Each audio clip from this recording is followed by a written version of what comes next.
Hello everyone, myself Dr. Vijeta and today we are going to discuss the structure of secondary oocyte. Students, जब graphene follicle या जिसको mature follicle हम बोलते हैं वो जब रप्चर होता है तो वो अपने अंदर से सेकेंडरी oocyte रिलीज करता है। तो आज उसी सेकेंडरी oocyte का स्ट्रक्चर हमको डिटेल में देखना है। स्टूडेंट, हमने oogenesis की प्रोसेस में हमने देखा था कि जब प्राइमरी oocyte मियोसिस 1 करता है तब वो सेकेंडरी oocyte और फर्स्ट पोलर बॉडी बनाता है और वो सेकेंडरी oocyte मियोसिस 2 की मेटाफेज में अरेस्ट हो जाती है। तो वह यही सेकेंडरी oocyte का स्ट्रक्चर है। हम जो ओवम बोलते हैं स्टूडेंट, ये हम अपनी लैंग्वेज की कन्वीनियंस के लिए बोलते हैं। तो चलो देखते हैं आज इसका स्ट्रक्चर। तो student, this secondary oocyte is non motile, then students it is around 100 microns in size. इसका साइज 100 माइक्रॉन्स के आसपास होता है। It is round in shape, आप देख सकते हो इसका शेप राउंड होता है। Then it is non क्लिडोइक।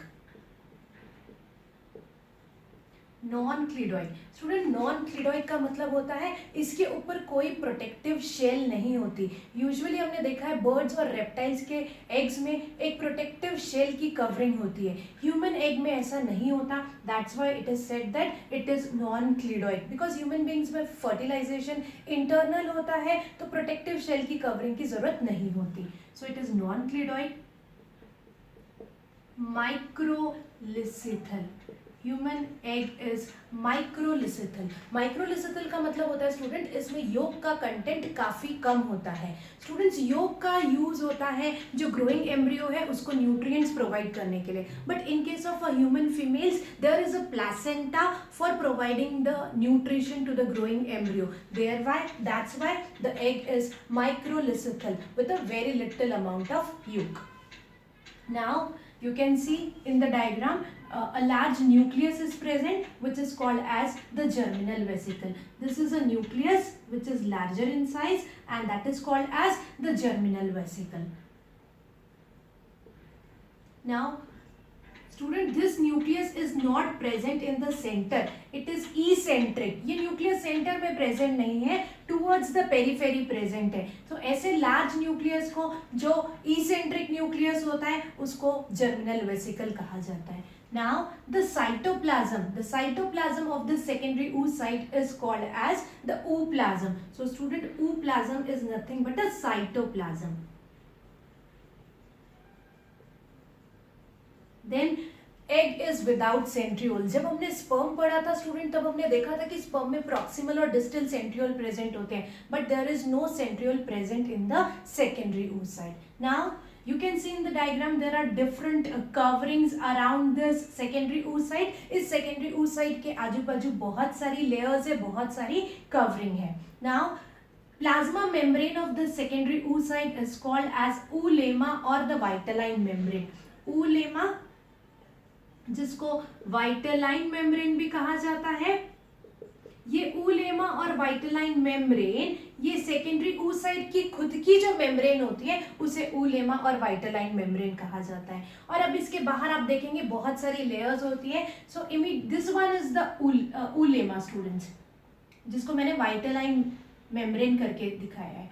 उसके बाहर आप देखोगे immediately outside the this oolemma the bluish color membrane you can see in the diagram, that is a zona pellucida. Student, this zona pellucida which is present immediately outside the vitelline membrane के immediately बाहर जो zona pellucida है ये thin transparent and non cellular layer होती है जो glycoprotein से बनी हुई होती है। zona pellucida, it is a thin transparent non-cellular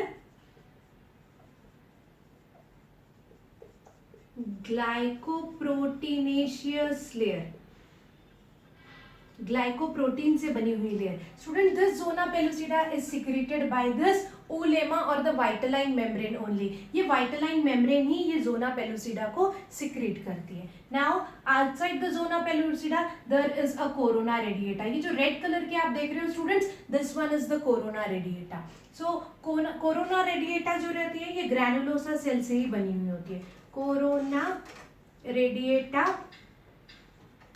is made of granulosa cells. ये granulosa cells से ही बनी हुई होती है. Now student, the cells of corona radiata are glued together by hyaluronic acid. ये corona radiata के जो cells है ये आपस में hyaluronic acid से जुड़े हुए हैं और ये नीचे zona pellucida से भी hyaluronic acid से ही जुड़े हुए होते हैं. तो I'll write that also.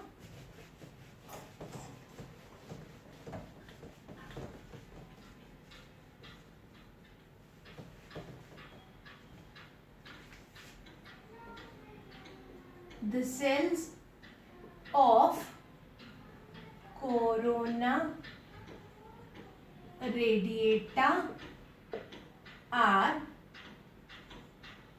glued together and with zona pellucida by hyaluronic acid. Hyaluronic acid corona radiata के सेल्स को भी आपस में जोड़ के रखता है और कोरोना रेडिएटा को जोना पेलुसिडा से भी जोड़कर रखता है. Now student, in between the vitelline membrane and zona pellucida there is a space which is called as the perivitelline space. In the diagram you can see a space between this black vitelline membrane and blue zona pellucida. इन दोनों के बीच की ये जो space है student, इस space को पेरीवाइटलाइन space बोलते हैं. This perivitelline space is filled with the perivitelline fluid. So perivitelline space is present between vitelline membrane and zona pellucida.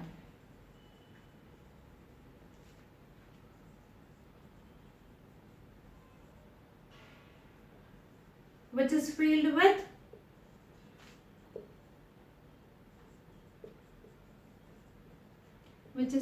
with perivitelline fluid. Student, this perivitelline fluid is also secreted by the vitelline membrane only. Now, in this perivitelline space you can see a polar body. Okay student, जब हमने देखा था कि जब primary oocyte meiosis 1 perform करता है और secondary oocyte और पोलर बॉडी बनाता है, तो यही पोलर बॉडी इस पेरीवाइटलाइन स्पेस में प्रेजेंट होती है. So I have labelled this also. Now student, there is one more important thing to remember, that the secondary oocyte or the egg has a polarity. egg और secondary oocyte की अगर हम बात करें तो इसके पास polarity होती है. What is this polarity? The side of the egg where this germinal vesicle or the first polar body is present is called as the animal pole. इस side को बोलेंगे students animal pole. जिस side में nucleus that is germinal vesicle और polar body present है उस side को animal पोल बोलेंगे और उसके ऑपोजिट साइड को स्टूडेंट्स वेजिटल पोल बोलते हैं. ओके जब स्पर्म फर्टिलाइज करता है एग को तब वो एनिमल पोल से एंट्री लेता है. So student, this is all about the structure of secondary oocyte. In the next video we are going to discuss the mechanism of fertilization. Thank you so much students.